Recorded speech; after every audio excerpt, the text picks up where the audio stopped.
Uruguay ইংল্যান্ডের সাথে match খেলছে, এক এক গোলে ড্র করেছে এবং দুর্দান্ত ফাইট করেছে, দেখিয়েছে তাদের মানসিকতা।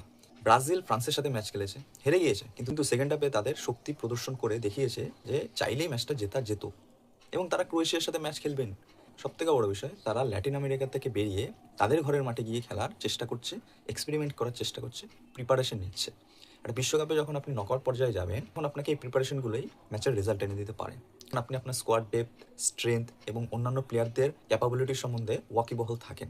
যখন আপনি শক্তিশালী প্রতিপক্ষের বিপক্ষে নিজের সামর্থ্য যাচাই করবেন, তখন আপনি বুঝতে পারবেন খারাপ সিচুয়েশন আপনি কাদের নামিয়ে এই ম্যাচের রেজাল্ট বার করতে পারবেন। কিন্তু আমরা আমরা খেলছি 110-এর ওপরে র্যাঙ্কিংয়ে থাকা কিছু অজানা দেশের বিপক্ষে। ওয়ার্ল্ড ফুটবলে সেরকম নামধারী নয়, কিন্তু তবুও আমাদের রিজার্ভ বেঞ্চকে ফাইট দিয়ে গেছে দুর্দান্তভাবে। তারা চাইলেই ম্যাচটা ড্র হয়ে যেতে পারতো, বা এমি মার্টিনেস না থাকলে ম্যাচটার রেজাল্ট অন্যরকম হতে পারতো। তো প্রিপারেশনের দিক থেকে আমরা যে অনেক পিছিয়ে, এটা আমরা বলতে পারি। হ্যাঁ, আমার কথা হাস্যকর মনে হতে পারে যে আর্জেন্টিনা চ্যাম্পিয়ন দল, তারা হিউজ প্রিপারেশন নিয়েই যাচ্ছে, কিন্তু আমাদের গ্ল্যাডিয়েটরের কথা আপনাকে অবশ্যই চিন্তিত করাবে। ম্যাচ শেষে এমি মার্টিনেস কি বলছে শুনুন। আমরা কঠিন দলের মুখোমুখি হতে চেয়েছিলাম।